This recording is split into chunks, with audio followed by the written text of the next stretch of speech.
Get ready for a dazzling display of motion. In this 5-second video, a vibrant circle bounces back and forth across the screen. Here is a step-by-step explanation of the code that I used.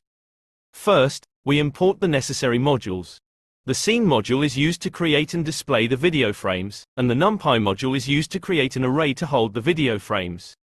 Next, we set the duration of the video to 5 seconds. Then, we create a blank image to hold the video frames.